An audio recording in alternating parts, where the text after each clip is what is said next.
Well, we really appreciate that Ford Pro has given us this opportunity to talk with you all and share what's going on. We really believe that the more that we can share about what's making people successful, the better everybody is. And so this is our first of 4 webinars, our top 5 ways to help improve overall sales. And I'm Kathryn Schifferle. I am the founder and Chief Vision Officer now of Work Truck Solutions. And I'm joined today by Brandyn Boynton, who is the commercial sales team leader and sales manager at Grappone Ford. And I've known Brandyn for a little bit, and we were just talking about how special Grappone is because of their internal support of commercial, right, Brandyn? That's correct, yeah. We've grown from a small team. We're still a small team, but I know that a couple of other dealerships tend to be seen as that person in the back room that sells trucks. So we've grown from that to a more substantial part of our business, and we just want to share with you guys a couple of things we've done and learned over the years that have really helped to turn us into our own department at the store. Great. So we kind of created just some initial table stakes, and I am going to say that this is a power-packed half hour. We will, Steve, actually, I keep saying we, but Steve, who is our VP of Marketing, he is going to make sure that each one of you that's registered for this receives both the video, the recording, and also the deck. So you don't have to take massive notes. Just make sure you understand your own questions, right? So I've actually prepared this with 2 slides. There's the manager's checklist, and then there's the CAM's checklist, and they're really parallel, right? But knowing your market, and Brandyn and I were just talking about how unique each market is, right? That's how you dig in and find really great opportunities. Develop processes, make sure that you have real processes. Commit to filling the funnel at the top. There's different ways to do that, obviously. Collaborate internally, and Brandyn's going to talk about some of the cool things that they've done. And then really think about it with the idea of a growth strategy. The CAM, parallel. Own your customers. Make sure you know who they are, what's important to them, what they are in the market. Have your own processes. Do prospecting. That's how you fill your funnel. Collaborate everywhere and focus on personal growth. So in 30 minutes, we're going to cover all this. And I wanted to just start off with one crazy slide that says what's going on. Like, customer centricity is really the whole point of everything right now.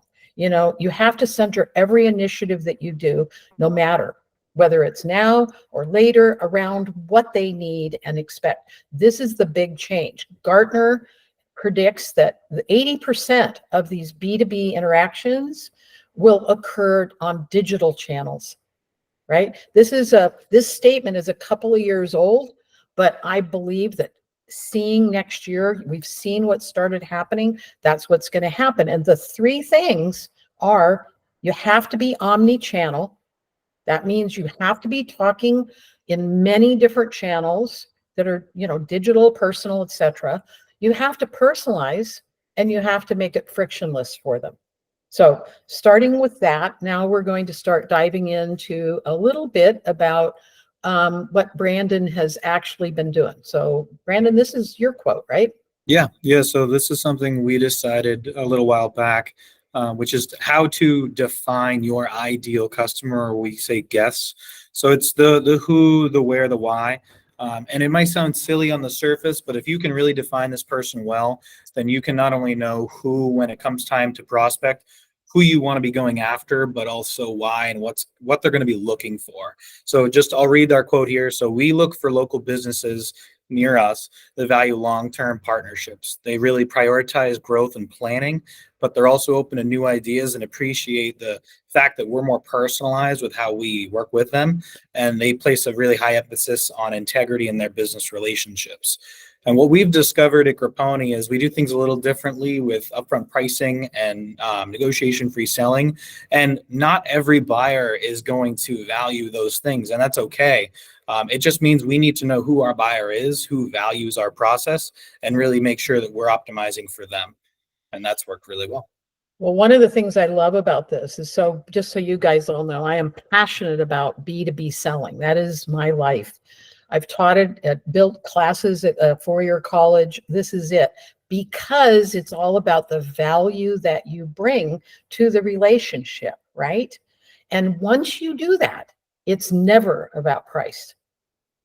It's never about price. And so I really appreciate that. That's the clever way that you guys are getting rid of that, right? It isn't. It's about what you're helping them with, right? Yeah.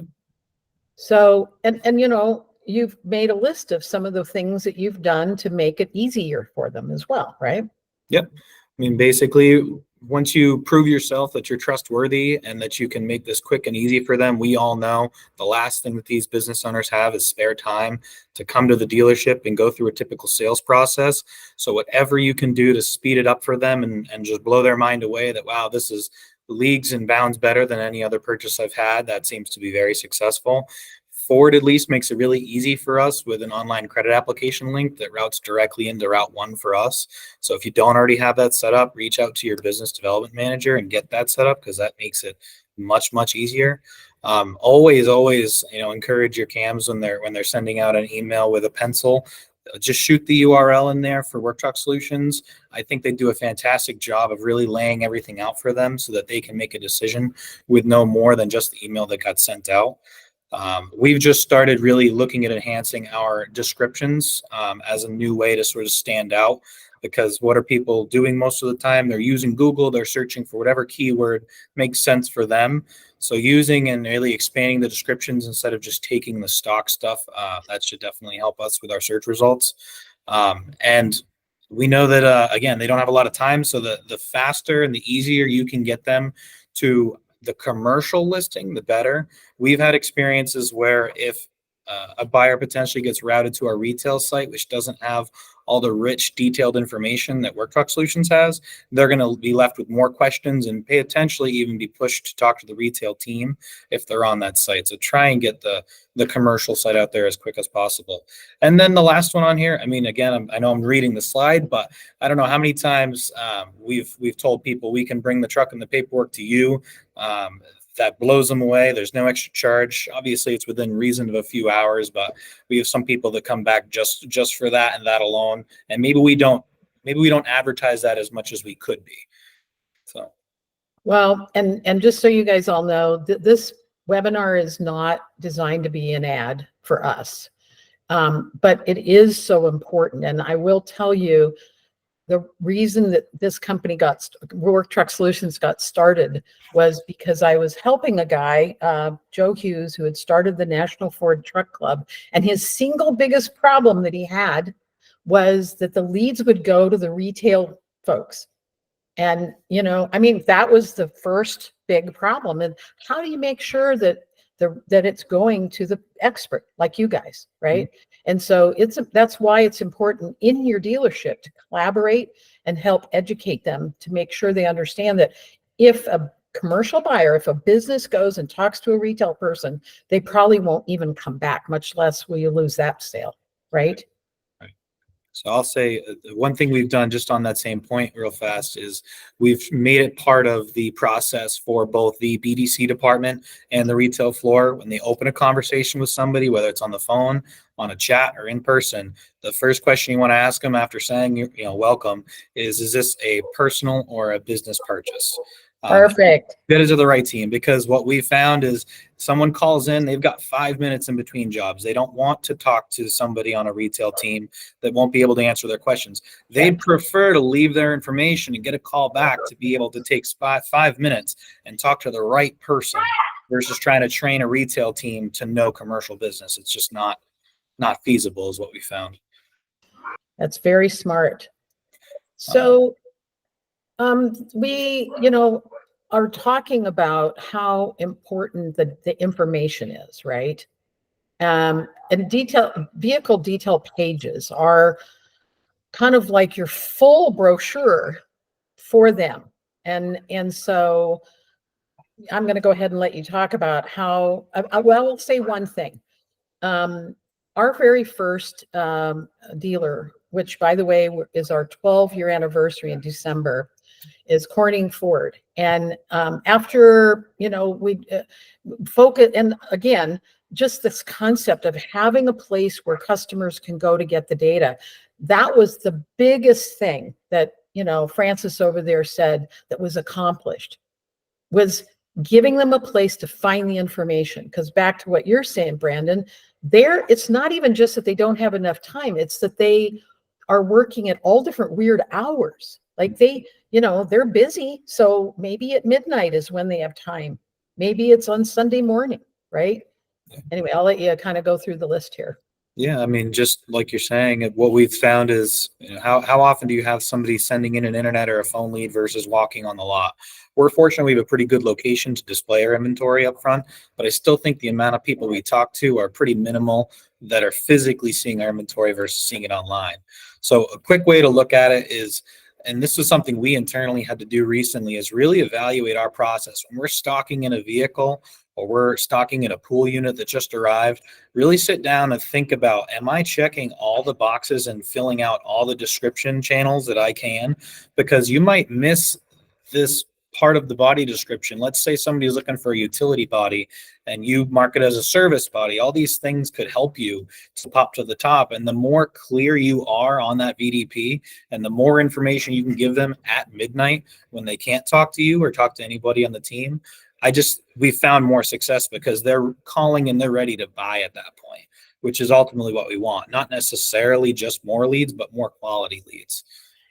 And the VDP, no matter who you're using or how you're putting it up, there's lots of opportunity to not just make sure that the uniqueness of that vehicle is visible, right?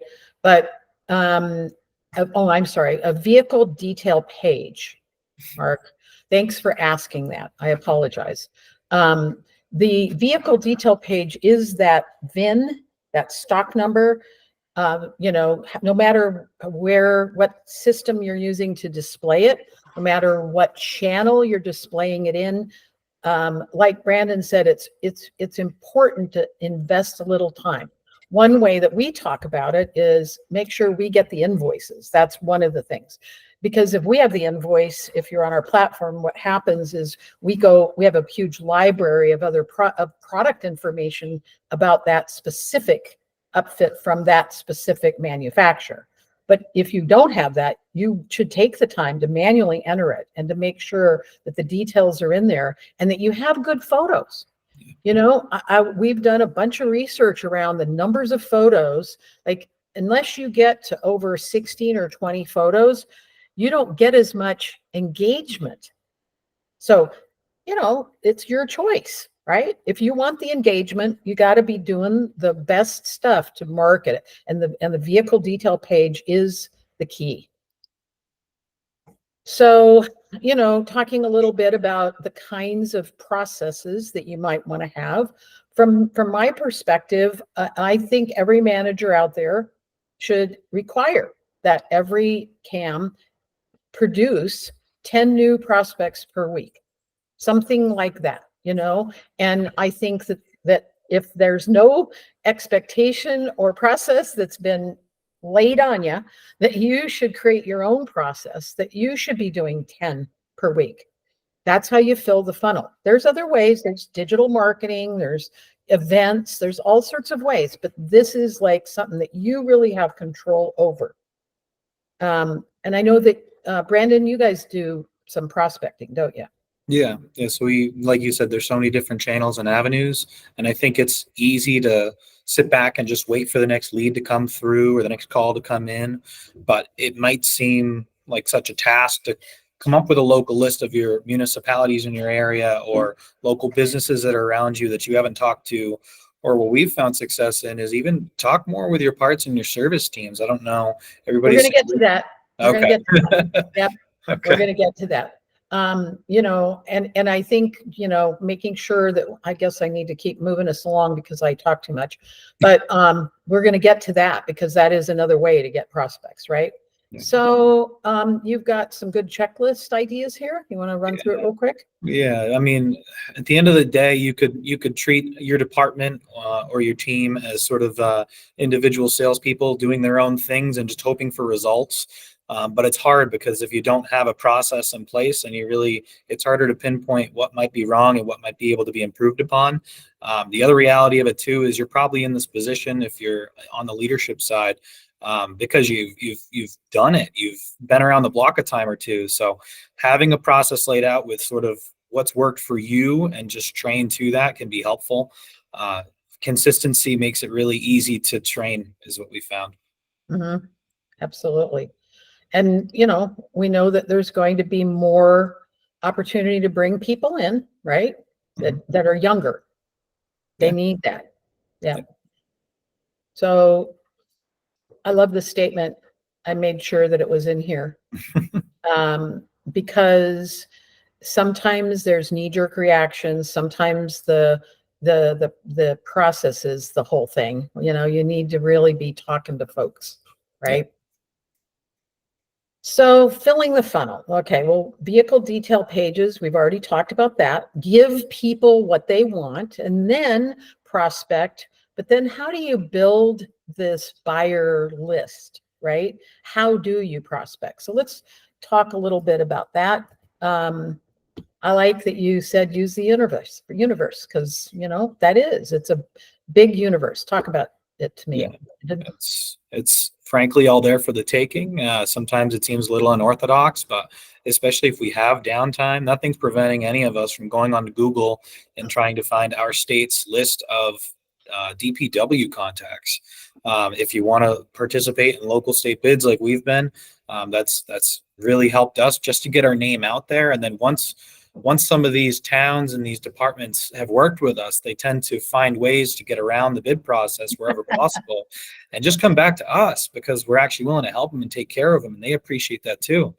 Another thing I took back from one of the events I went out to in Indiana a few years ago was go home and sign up for your local Associated Builders and Contractors or some other local contractor group.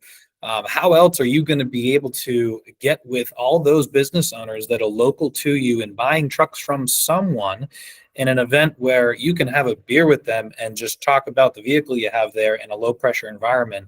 So we've met lots of people and lots of relationships from doing that over the years. Another thing we did recently, and our parts and service team has done it, is they actually bring Ford in and they host a diesel truck training school. It's a one-night training for those shops that we might sell parts to that do their own servicing, or those fleet managers that do their own servicing, because we have the most up-to-date stuff. And a lot of people come to that. Ford had to cut back how many we are allowed to bring, actually, because we had so many wanting to come. EV, not here to press it down anybody's agenda, but it's something that people are curious about. It's something that, especially what we've seen in the fleet side, there are initiatives both from the government to purchase them themselves or for larger corporations to go green. So be willing to learn, even if you might not feel so great about it yourself, and be willing to answer questions. Because if there's nobody else to answer questions, they'll find somebody who will. And then recently for Ford, the Interceptor Utility demo program available to CVC dealers. Anytime that there's a demo program available to us, we want to take advantage of it, but not just for the sake of having a demo. I'm actually actively reaching out to our local police departments and I've got 2 scheduled appointments next week. Go to the police department, show them the new cruiser and all the new things that come with it, because that's, again, a space that people probably don't have time to come and talk to us about. But if we're the one reaching out, that's so out of the blue and unorthodox, we find really good repeat business from that.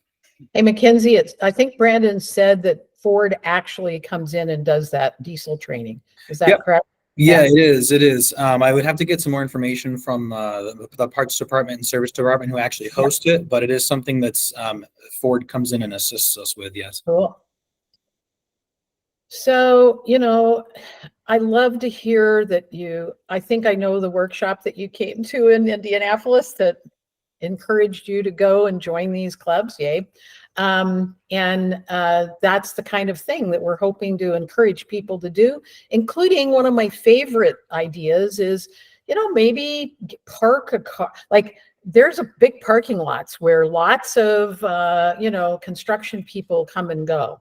There's ways that way. Like I know somebody that goes and takes pictures of all the vehicles out there just because they can see what the vehicle is, right? They know who the company is, and then that creates an opportunity for them to talk to them. So there's just, we also have seen where a very nice, really nicely upfitted vehicle might be parked in a parking lot with some things under the windshield, like printed out, like this could be yours kind of thing, right? So I think there's some fun things too. Like it doesn't all have to be grindy.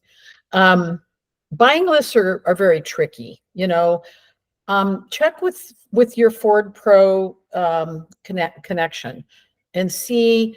I don't want to state now because I haven't had a complete update on this, but there have been programs in the past where Ford, at least CDC dealers, I don't know if all Ford dealers get leads through some kind of packages or some kind of benefits. And we're going to do more research on that. And we'll bring that into one of our future webinars. And of course, you already said, join vocational associations. Yay. Yep. So let's talk a little bit to how you think about the lines of business. Yeah. So we break it down, and this is both when we're doing our sales reporting and we're reviewing at the end of the month, and when we're budgeting year over year. We really look at three different areas, three different pillars, if you will. So commercial retail, or what some people call fleet tail, would be Joe's Plumbing. He might have 1 or 5 or 6 vans. He's not ready for a fleet. He doesn't have an individual fleet manager. And what we've found is the best way to build that side of the business is to stock the right vehicles at the right bodies at the right time and the right price, because a lot of those guys, from our experience, don't tend to plan out as far and as much. So that's one pillar of the stool, if you will. Another one that we call Fleet Corp is a larger corporation. Let's say this is 50 or more units. It could be a nationwide company, and you've got a relationship with that fleet manager for your local area, or even a far away area, and you do drop ships for them. But that's, take them out to lunch. It seems old school, but make it easy to want to work with you guys and earn the trust by doing the right thing. For example, one of our Fleet Corp managers that I know well, he had been pushed from his higher ups at the nation level to go use this other dealer out in the Midwest, like the rest of the fleet managers across the states. But I said, well, give me an opportunity to cross shop them. Give me their quote, and I'll tell you what I can do to match or beat or be higher. And frankly, he spends more money because it's easy to hear from us and work with us. And we're just so upfront with him. So it's really just make sure you're taking care of that fleet manager or whatever process they have. And then for fleet muni, or what we call local government fleet muni, we know it's going to be lower gross profits. Typically, it's going to be a higher volume. This all starts with participating in your state bid. It might be messy at first. There might be some Q&A. You might need help with somebody that's local. I think that's one thing nice about this group is we definitely feel like I can go to others in this group and ask questions of them and what's been successful with their business. But once you get in with that, it's really easy. We've even found that when it comes time to be at the end of the year, or when somebody has something go down immediately, like I said earlier, they'll come to us and they'll buy something out of stock that might not even be off of that state bid and give us that opportunity to move an aged unit, which if you just look at fleet muni and you look at the idea of state bid, you wouldn't think that you could see that benefit out of it, but I know we have. And that's well, it's interesting, Brandon, because knowing how they work, if it gets down to their fiscal year end, right, and they haven't spent the money, they don't get it again the next year, right, and they have to do it, right? So that's very clever. So now we get to talk about the fact that internal collaboration is really, really important. I've been a passionate, rampant passionate person talking about this, but it's so challenging. So I'm really glad to see that you've actually done this, that you've created ways internally to take advantage of that. Yeah, so I would say we still have more room to grow, but I would tell you we have a big part of our business at Grappone is a wholesale parts delivery. So they've been around 30, 40, 50 plus years and have had these accounts for a long time. And so we're really connecting with them and going out on the road with them as they're delivering these parts to meet these accounts that might buy parts or might service from us, but they might not purchase from us vehicles. And that could just be they tried back in the 90s and they didn't like the guy at that time. So giving us another shot. But it goes both ways. So we work with an account. We ask them what they're doing for buying parts and servicing right now. And, we'll give them that introduction back and forth, just like in the retail side. The service walk probably isn't something that happens as much as it should. So this is just another way to introduce and keep them in your dealer ecosystem. Well, we're pretty not just hopeful. I believe that this will evolve to the point where the collaboration between service and sales in commercial will be so mutually beneficial and so transparent with tools that we're actually looking at creating and doing and sharing, right? That because that's best for the customer. Yep. Like ultimately. And so we'll talk about that kind of stuff in a later time. I don't know, have you ever thought of, do you have any kind of a generic referral program, like either internally or with customers or anything like that? Of you, I don't have any stories, but I'm curious. Yeah, I know here it's something maybe back in the 90s that was a thing on the retail side to be done. We don't have a particular program set up in place for referrals, but I can tell you with how we take care of people, we have a few that he's probably sent us 7 of his different accounts, because one of the things is true with these small business owners or even medium sized, they know other small and medium sized business owners. Taking care of him, he's got 5, 6, 7 other guys coming to buy from us just because he truly said the experience was that good, even without paying for those referrals. Well, thanks, Dan and Chuck. I do think that, they mentioned that $100 as and let's go ahead and use the word spiff, right? I mean, it's not a dirty word. It's, it may be that you might want to think about creative things or ways to do stuff other than cash, but cash is cool, and I'm sure it's digital cash now too, right? You're not giving them bills and you're not, writing them checks, right? So, but word of mouth is so critical in the B2B environment, right? Mm-hmm. All right, so we're getting close to the end here. Yeah. So you've already done that one. Yep. Yay. Okay. So use creative strategies to keep your business growing. Find your 3 uniques and promote them. I thought this was an interesting way. I mean, 1, 2, 3. That's always a good, solid thing that we can hold, right? Yep. What are the 3 things? What are your 3 things, Brandon? My 3 things broken out is that we are transparent and we are a responsive sales team with a 100-year history. And 3 things at the company we always use is respect, kindness, and integrity. So we're driven by people who are non-commission based. Not every dealership is going to be able to say that. And we do promote that. That is something that some people like and other people could care less about.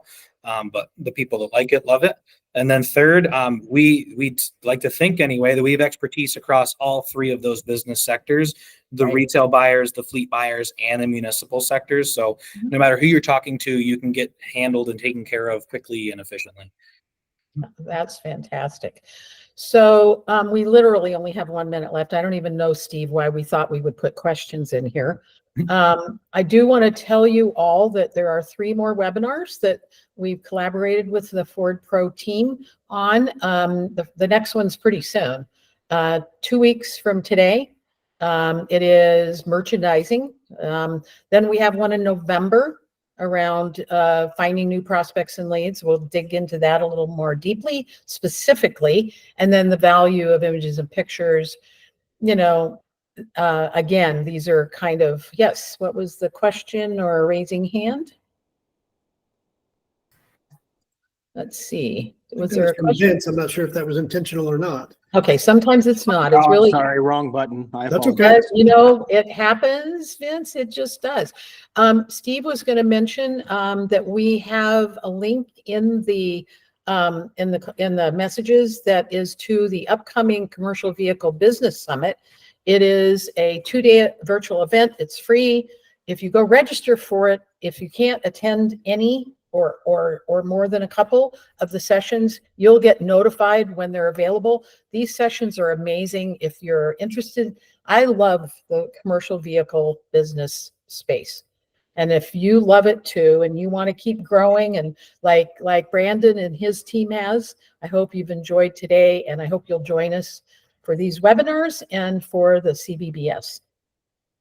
Thank you, Brandyn. Really Thank you. appreciate it. Thank you very much.